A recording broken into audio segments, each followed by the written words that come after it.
سلامونه ملګرو، د هیواد نیوز چینل ته ښه راغلاست.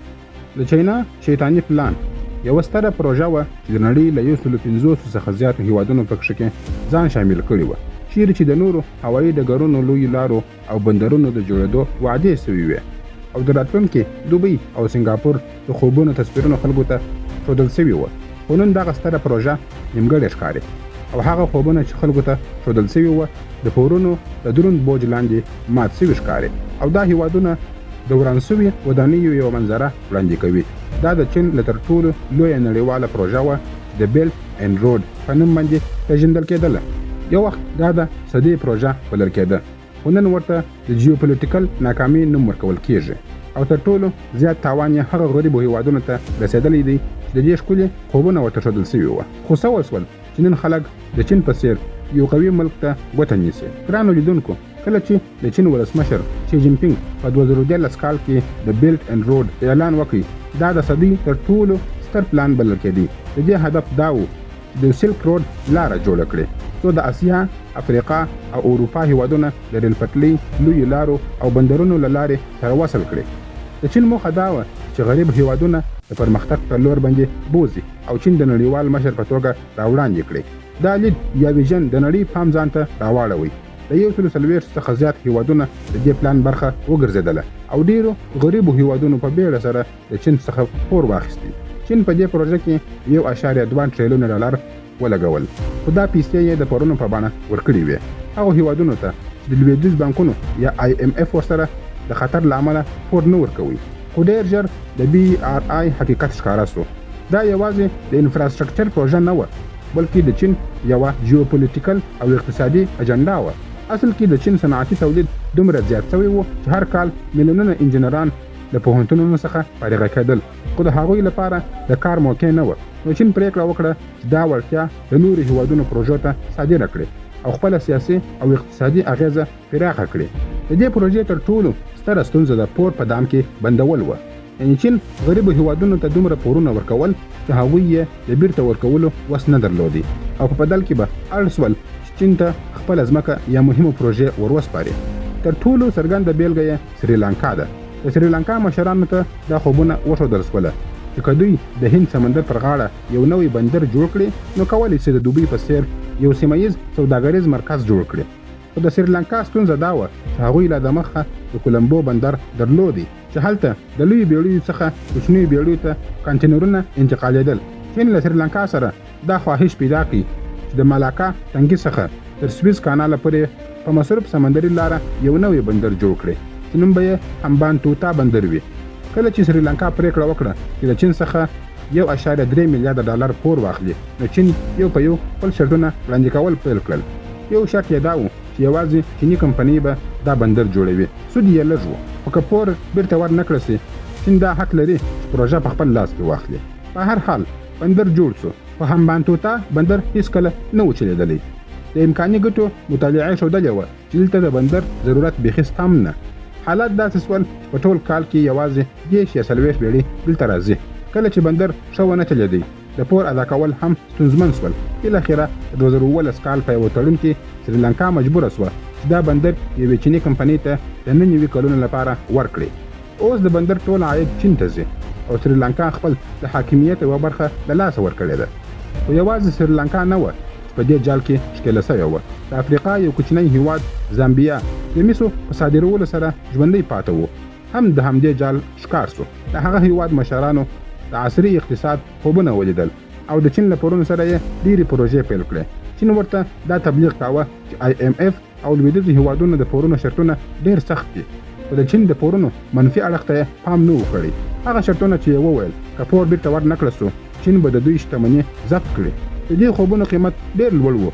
تر 2020 پورې د زامبیا د ټول پور 43% یوازې له چین سره و.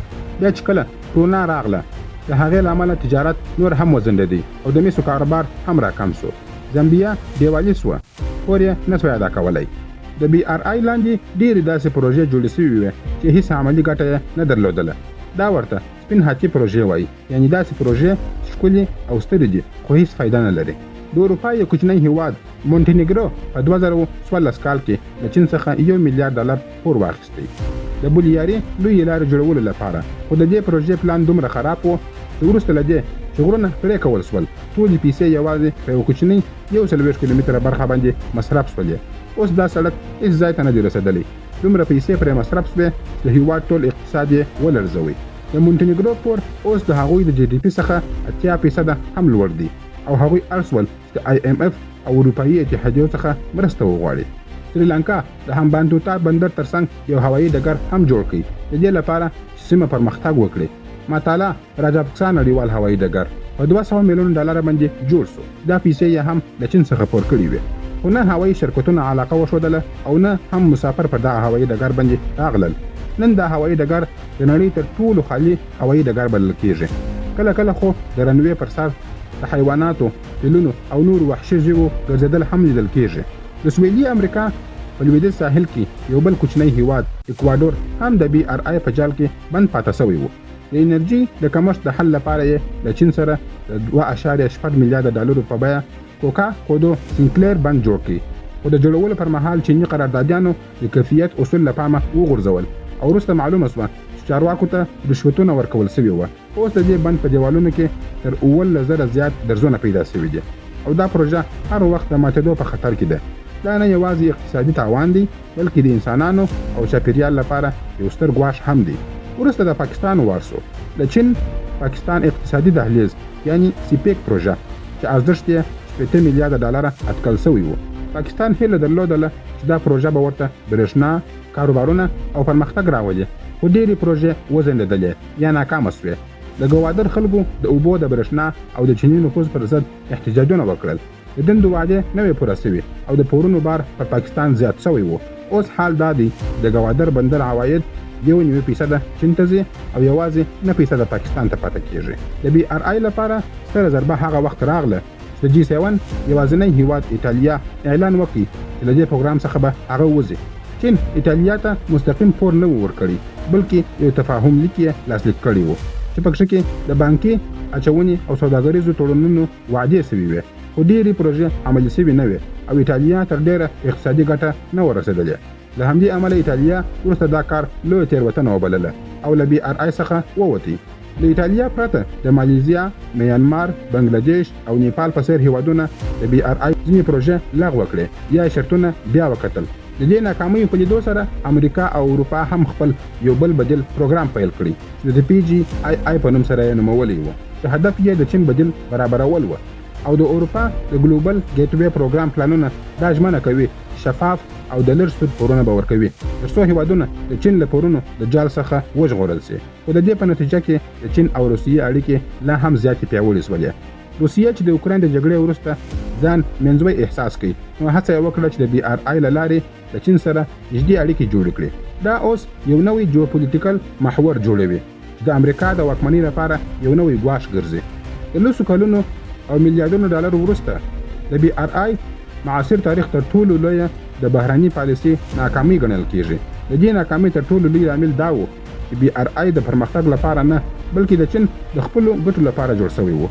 چین غوښتل خپل اضافه صنعتي تولیدات بهر ته صادر کړي، د خامو موادو را مټیریلز ته لاسرسی پیدا کړي او خپل جیوپولیټیکل سیاسي اقتصادي ځواک هم زیات کړي. ډېر پورونه چین ورکړي وه په چینایي یوان باندې یې ورکړي وه ځکه چین غوښتل خپله کرنسي هم نړیواله کړي.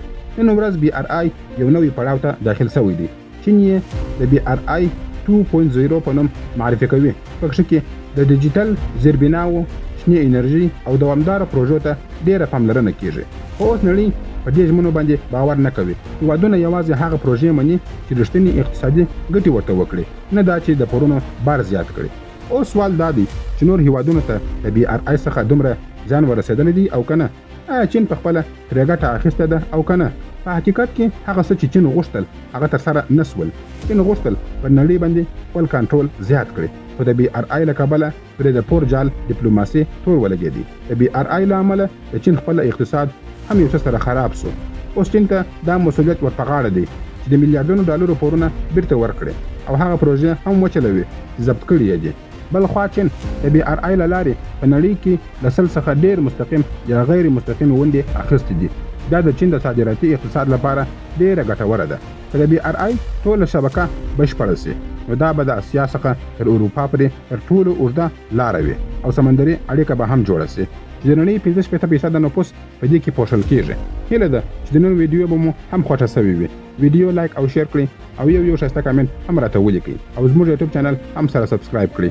تر بلې ویډیو پورې مو الله مل سه. مننه.